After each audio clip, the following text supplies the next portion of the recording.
On Saturday na po.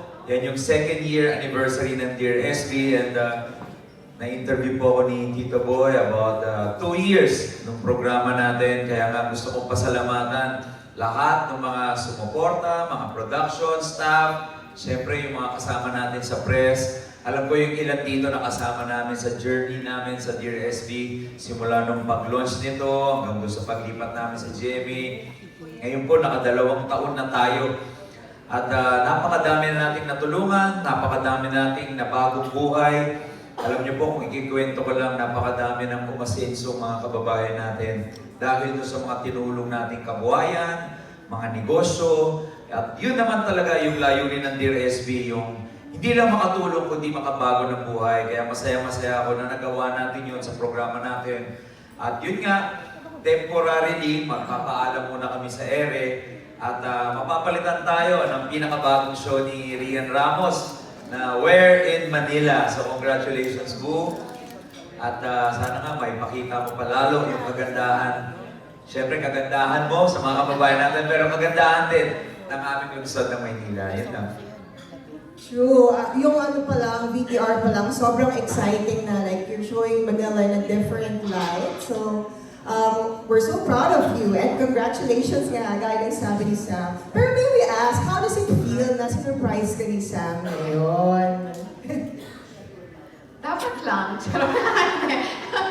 I'm so happy because, well, today I thought that I was going to be here launching the show.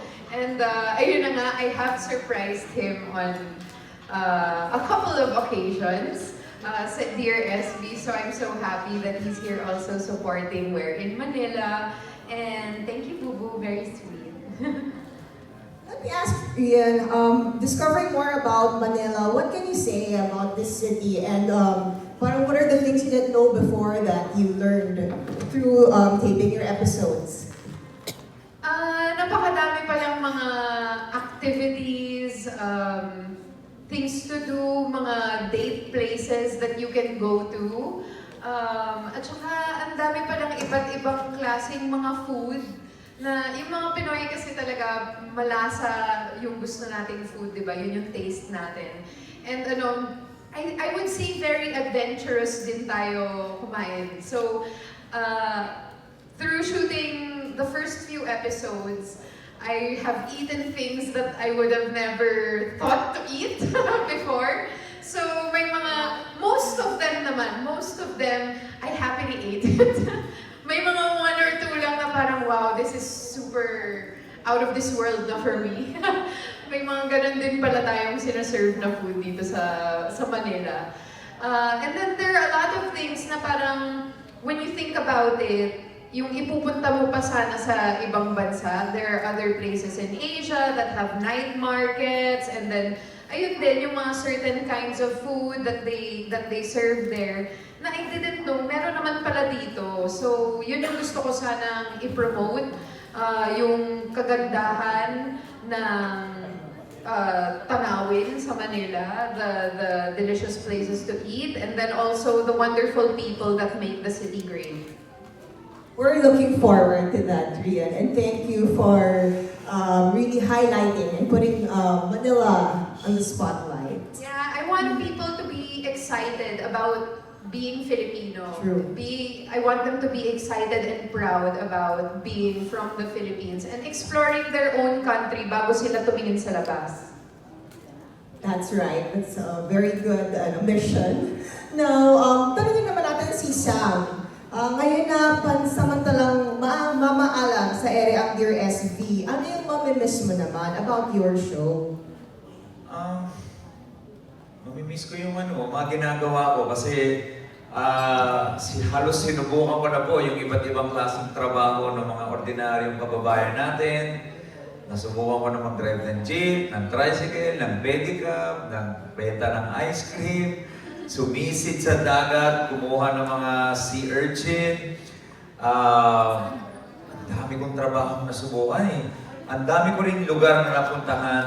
Yung Dear SB, hindi naman Maynila lang, Luzon, Visayas, hanggang Mindanao. Nakasama ko pa nga si Rian ng mga ibang Davao de Oro, Davao del Sur, Davao City, ng mga trips namin para tulungan yung mga kababayan namin sa Mindanao, may tinulungan ako sa Visayas, at iba't ibang mga lugar sa Luzon. Doon ko nalaman yung mga inspiring stories ng mga kababayan natin na kahit napakahirap ng mga buhay nila, napaka-positibo pa rin ang pananaw sa buhay. Masaya ako na ibahagi ko sa buong Pilipinas at sa buong mundo yung inspiring stories nila.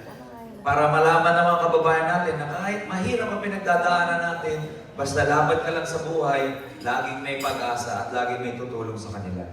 So yun lang po. At salamat for that. Unang napabalita na si Rian daw ang papalit as host sa Dear SB.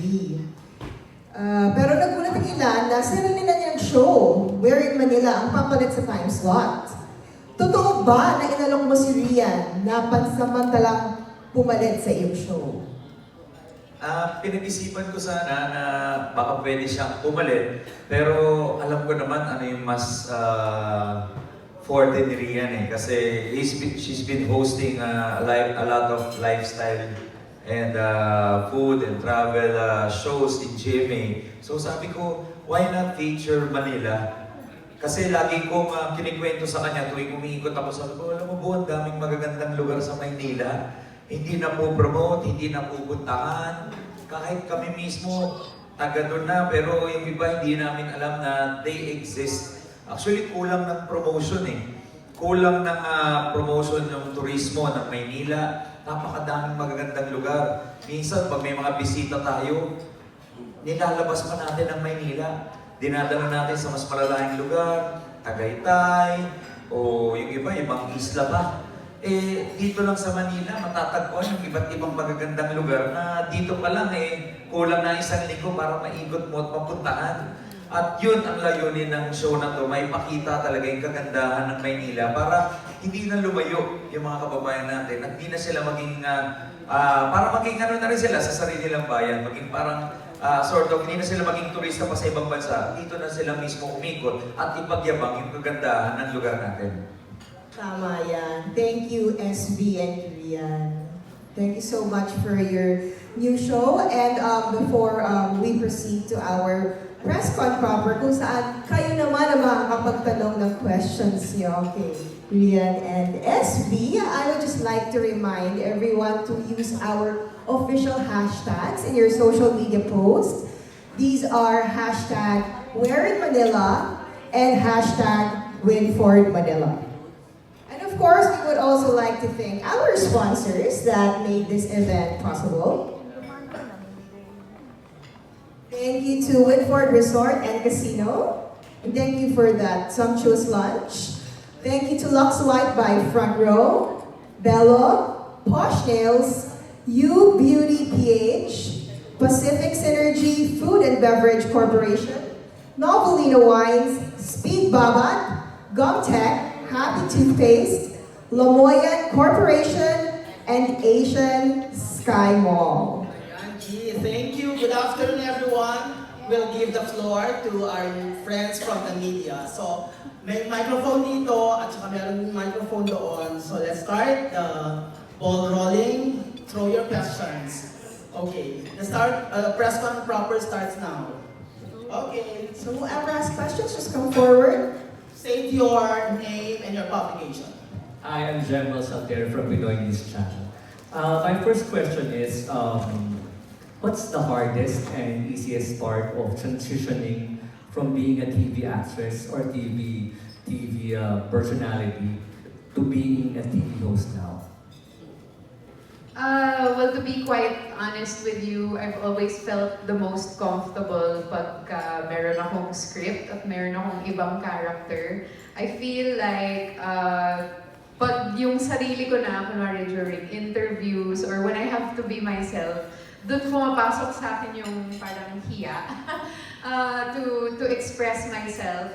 But being a host will really build your confidence in yourself. Yung pag meron kang organic thought na pwede mo siyang ibitaw right here, right now, kahit wala siya dun sa script. And also, be very honest and on the spot kung ano yung naiisip mo about a certain topic, ayun, ilalabas mo siya on the spot in your most honest, authentic way. Thank you. My second question is, what do you think is the biggest misconception people have about Manila that your show could change? I would think, siguro iniisip lang nila na it's just a regular city where people just go to work and people live, they go to work and that's it, they just live there. Pero it's actually a very deserving tourist spot na ako, I would gladly take friends or siguro visitors around Manila to really experience the city. I think yun yung isang bagay na siguro meron sa ibang bansa na wala sa atin dito. For example, pag bumibisita ako sa ibang Asian countries, Thailand, ganun, doon nila ako mismo iniikot, doon nila pinapakita yung mga, di ba, yung kahit turo-turo lang, pwede nilang ipakita sa atin. Siyempre, dahil sobrang hospitable natin, lagi nating ipapakita kung ano yung pinaka, punta tayo dito, it's high-end, it's ganyan. Pero, if you think about it, meron yan sa ibang bansa. Meron na yan kung saan sila nanggaling. So, yun yung misconception that I would like to correct, na I believe that Manila in itself is an experience. It's not just a place, but it's also an experience and it has its own personality na dapat din natin ipagmalaki at ipakita. Thank you.